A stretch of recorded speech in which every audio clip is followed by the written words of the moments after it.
And welcome back. The United Way of New York City is a not-for-profit organization that's dedicated to helping low-income New Yorkers make ends meet and also lead self-sufficient lives. Now, its job is to break down, or I should say the mission is to help mobilize communities to break down barriers, as well as build opportunities to improve the lives of low-income New Yorkers for the benefit of all. We're pleased to have sharing with us here on the Social Justice Forum's the Vice President of Food and Benefits Act Way of New York City, Cheryl Huber. And Cheryl, glad to have you.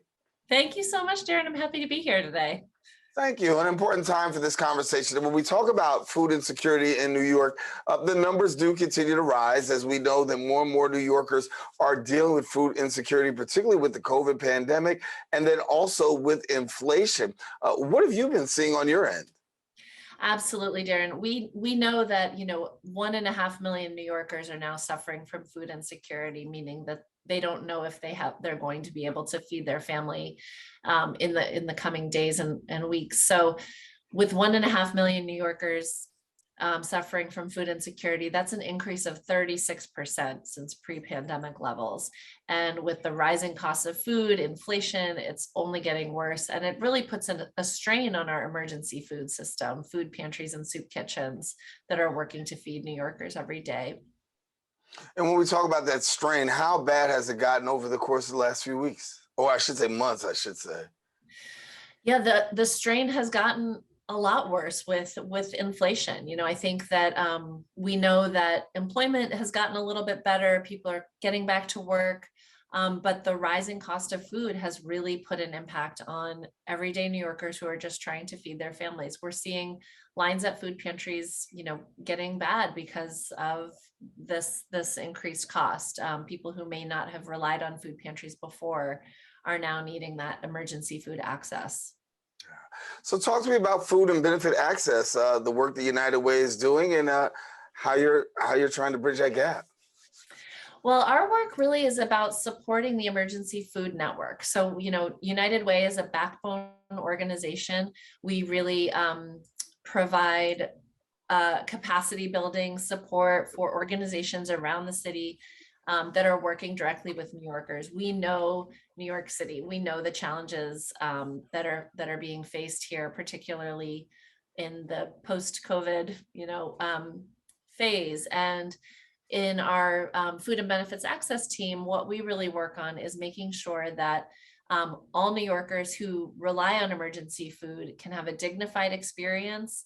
They can have access to healthy, nutritious choices, and that choice is a big part of it, so that you're not just handed something when you arrive at a food pantry, but rather it's more of a grocery store experience. So we support 500 emergency food providers across the city. That's food pantries and soup kitchens in every borough, to really help them build their capacity so that they can provide the best service possible to New Yorkers. And we do that through workshops and trainings, cooking demonstrations, nutrition education, a wide variety of tools, really. Yeah. And when we talk about having these tools and these resources very much needed during a time like this, obviously, the hand is out by so many people looking for assistance to try to help them through. And really, I don't always say a hand out, but also a hand up, right? Just trying to be able to help people to level up to be where they are. And you've got a great team, but I want to talk about your food team and the impact of that it's had during COVID.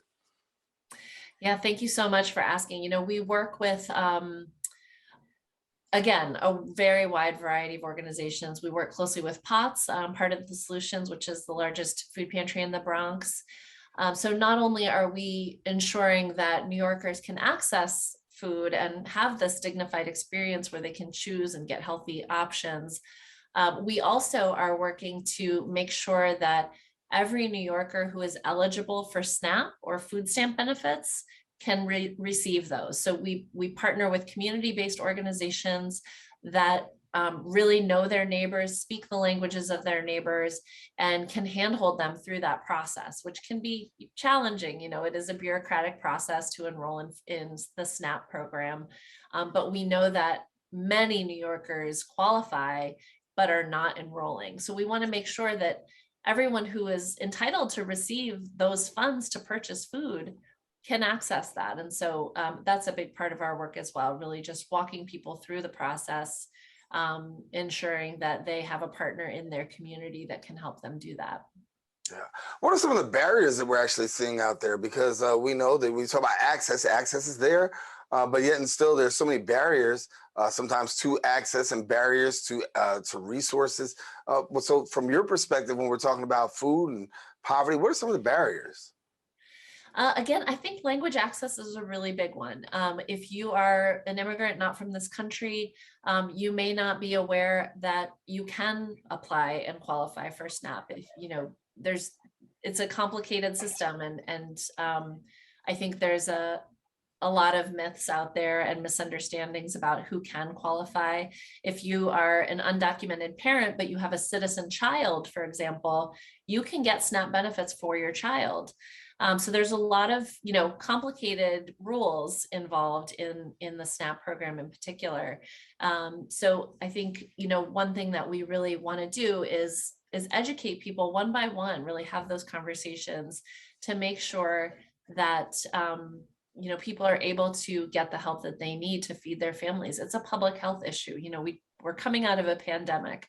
We've seen huge impacts on our communities, mental health, physical health, and nutritious food is a big part of supporting people in their general health. So we want to make sure that everyone out there, has the help that they need, and really can get through those barriers to access the help that they need to feed their families. Yeah, I was looking at my notes, and these statistics really were startling to me. In New York City, 2 out of 5 working age households don't have enough income to cover necessities like food, rent, childcare, healthcare, and even their taxes. Right now, 3 million New Yorkers are currently struggling to find and to afford, I should say, healthy food. 1.3 million relying on soup kitchen and pantries in order to find their next meal. And as these numbers continue to rise, quite scary. Mm-hmm. It is very scary. It is. And, I think what we saw during the pandemic was a really incredible alignment of government, private, nonprofit partners all coming together and recognizing the problem and putting resources, smart resources towards solving that challenge.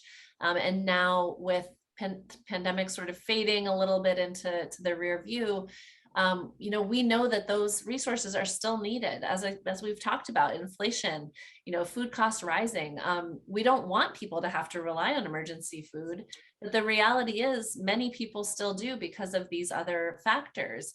And so, it was a wonderful thing to see additional support for benefits and, the eviction moratorium and more resources for pantries and soup kitchens. We want to continue to see that because the reality is that too many New Yorkers are still struggling.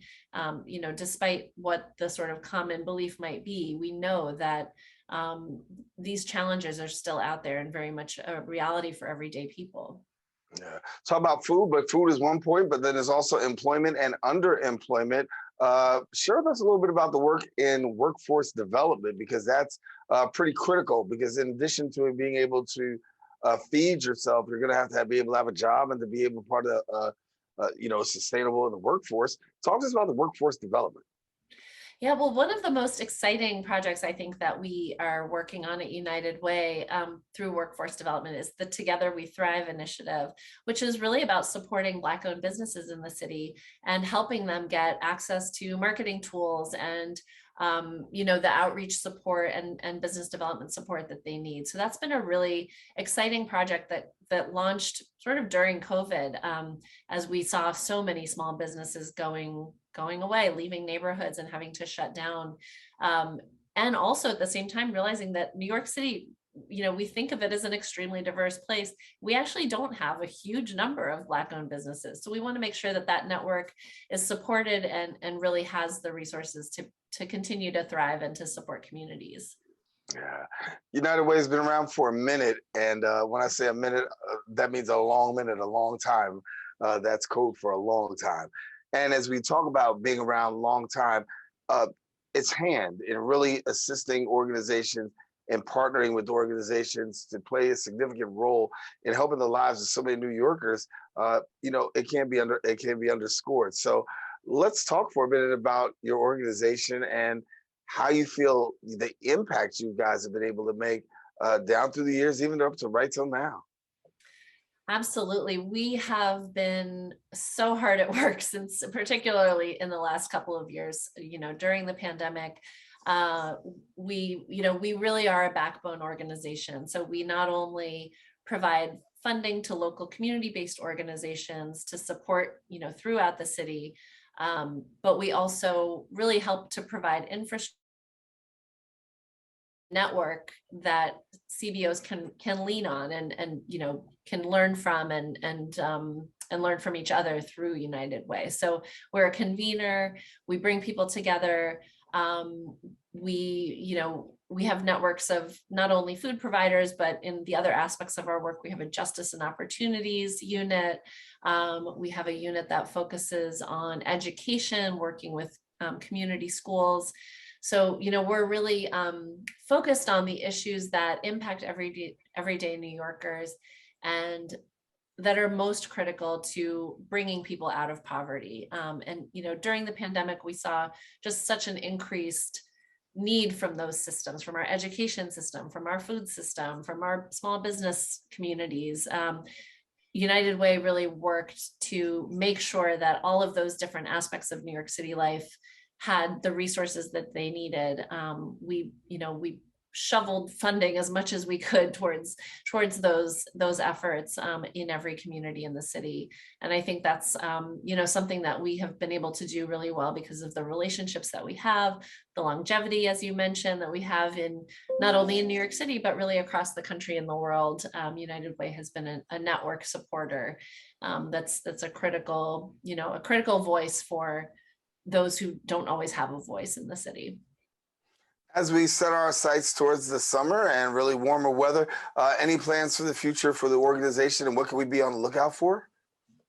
Oh, that's a great question. I think the summer brings with it a lot of wonderful things, a lot of access to fresh produce.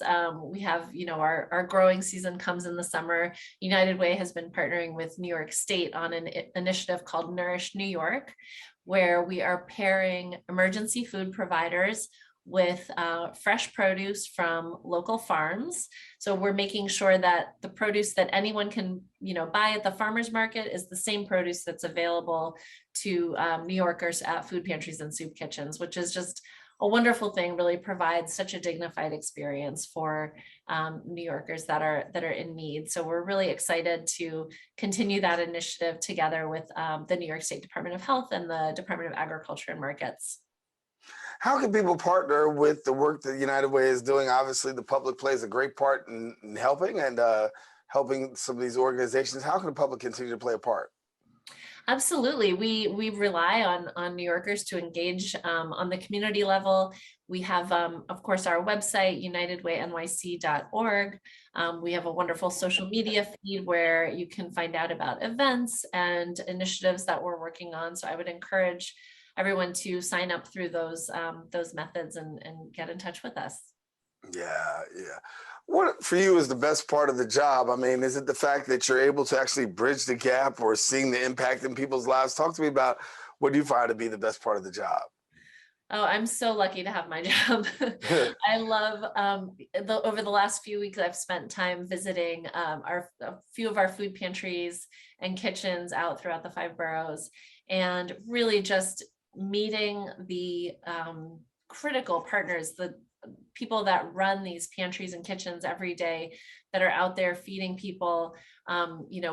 Whether it's out in the cold or in the sun, they're out there every day doing that work, and they're incredibly dedicated. It's a really amazing network that we have in New York City, and we need to continue to support it to make sure that our neighbors have access to those wonderful places and resources. Well, sure, we're going to leave it there, but thank you so much for joining us. Cheryl Huber, Vice President for Food and Benefits Access for United Way of New York City. Thank you so much for sharing us with us and letting us know some of the things that are going on. And certainly as food and food insecurity continues to hit hard and ravage New York City, we're glad that we have agencies like United Way partnering with so many other people to help to make a difference. Thank you so much for being with us. Thank you so much for your time today. I appreciate it. All righty, Take Cheryl care. Huber, our guest. Thank you. Listen, and we want you to stay with us. We do have more here on the Social Justice Forums. Don't go anywhere. We're returning in a few.